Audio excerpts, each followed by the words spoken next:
Did anyone who lived around Seattle in the 90s remember Dr. Volkov's children's laboratory? I don't remember the specific town.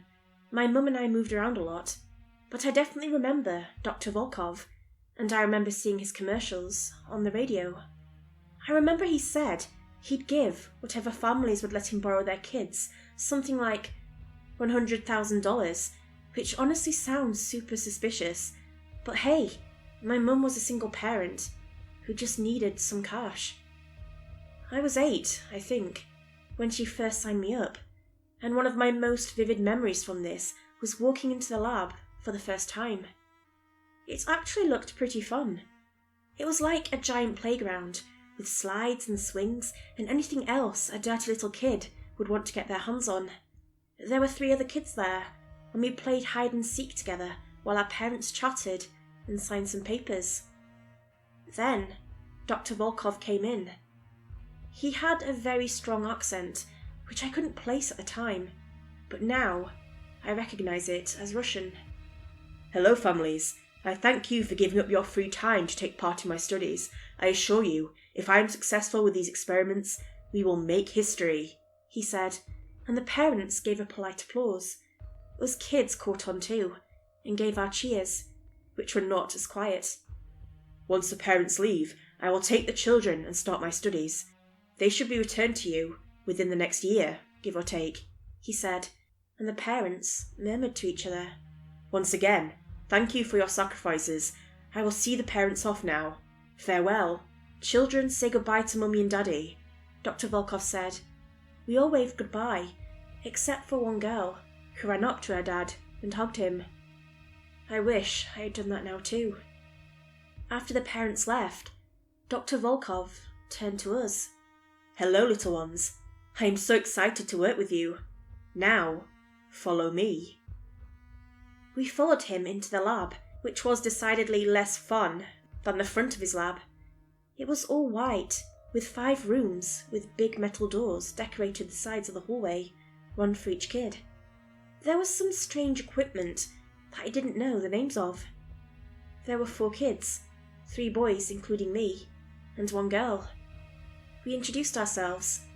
There was Michael, me, and Dalton, who were both 8.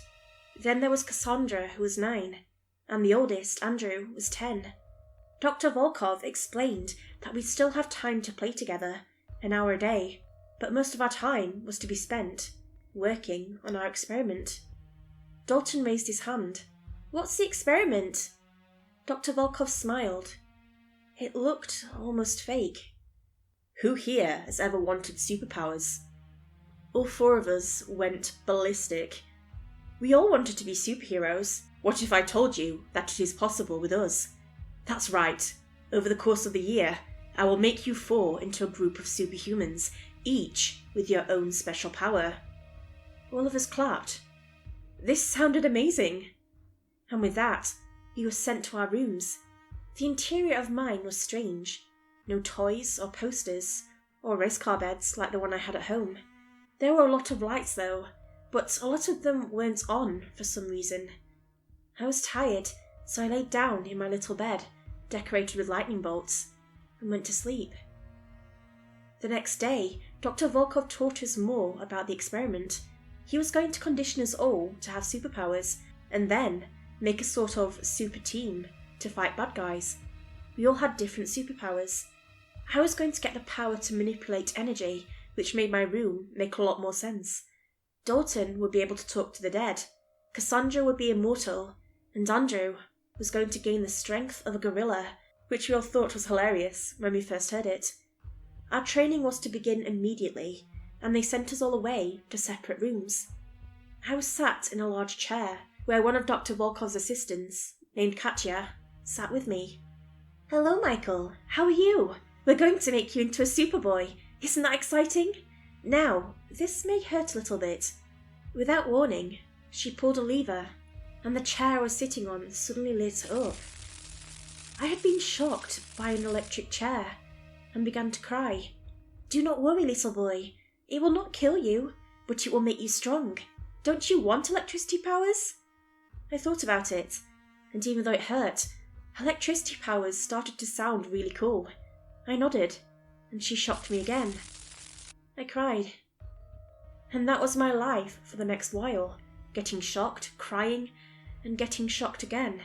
Until one day, maybe 2 or so months later, when they tried something different.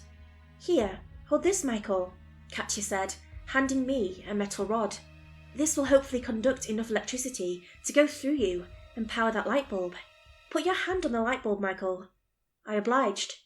Now, ready? 3, 2, 1. She then shot the rod, which sent electricity through me and into the light bulb. It hurt, but not as much as it should have. Katya smiled and called Dr. Volkov into my laboratory. He was elated. It worked. It worked, child. See? All the days of training you to be resistant to electricity worked. Now we can continue our experiment. You earned your free time for the day. Go play. It wasn't until then, when I went to play with the other kids, that I noticed the changes. We all looked weirder, less normal. Dalton kept on whispering to nobody and wouldn't really talk to us. Andrew looked weirdly buff and kept climbing on things, and Cassandra honestly looked kind of scary. She looked all stitched together, like a ragdoll. As Dalton stood by himself, Cassandra, Andrew and I sat and talked. I don't like these experiments. It's scary, Andrew said. They keep on giving me shots, and then I have to lift weights. It hurts my arms. I later learned that the shots they were giving him were injecting him with gorilla DNA, which is terrifying to me. I'm scared too. They keep on hurting me. Every time a part of me dies, they stitch on a new one. See? Cassandra lifted her shirt, revealing part of her stomach had been stitched back on. They say that if we do it enough times, I'll be immortal. Did you see what they're doing to Dalton? My room is next to his. I hear it all the time. They make him sit with dead bodies, and then he'll talk to them. It scares him a lot, Andrew said. I looked over to Dalton. He had big circles around his eyes and looked pale and gaunt. I wondered if he had secretly been replaced by one of the dead bodies. That night, something weird happened. I was awoken by a bunch of red flashing lights and alarms. Something was wrong in the laboratory. Katya came in and carried me out of bed, and I saw other workers carrying the other kids out of bed too. Everyone except Dalton. We heard a bunch of screaming from another room as the 3 of us were ushered into our playroom. I held Cassandra's hand, and Andrew stood in front of us, trying to protect us. I have to join them! I have to join them! They told me! We heard him yell as Dr. Volkov's voice desperately tried to calm him down. Screams, and then silence. For a long time. We slept on the stuffed animals in the playroom that night.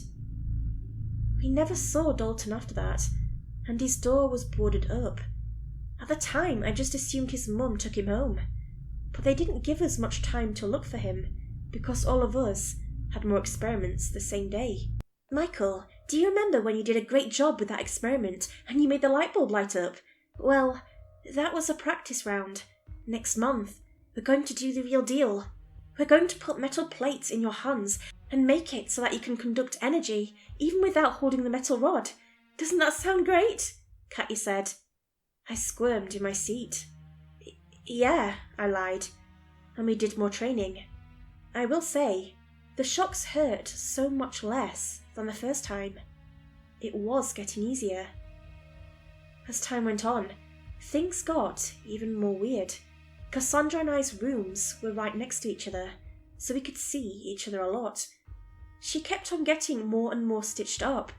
One time, while we were playing in the playroom, we noticed Andrew wasn't there, which worried us. I heard Dr. Volkov and Andrew's worker, Alexei, talking. They said that he's acting strange, like a monkey. He's climbing everywhere and attacks them if they get too close. He doesn't even talk anymore, Cassandra said, adjusting a stitched piece of skin to her face. Oh, how's your experiment going? I asked. Not very good. They say I'm making progress, and that the stuff they're giving me in shots is working. They say it's a chemical that makes people's endurance better. I think that's the word they used. But they still have to stitch me up sometimes. I don't know if it's really working, though. All they've been doing is hitting me with things and cutting me with things. Not even actually killing me, she said. I looked at her arm. To my surprise, it had been completely sewn back on. That sucks. Mine's not going too good either. I don't even have electric powers yet. I thought I would, I said. This place is getting boring. I'm sick of the playroom. Let's go exploring, Cassandra said, pulling me up from my seat as a stitch fell loose on her arm. I tried to resist, but she was strong. She dragged me through the holes, which were empty. I guess the workers were on their breaks. It was like a maze in there. When we went past the children's ward, aka our ward, we saw a bunch of medical stuff that looked weird. It looked fancy and official. There was a door at the end of the hallway, which Cassandra pulled me into. Inside, we found a bunch of documents. We picked them up and started reading them. The Volkov Experiment, she read out loud.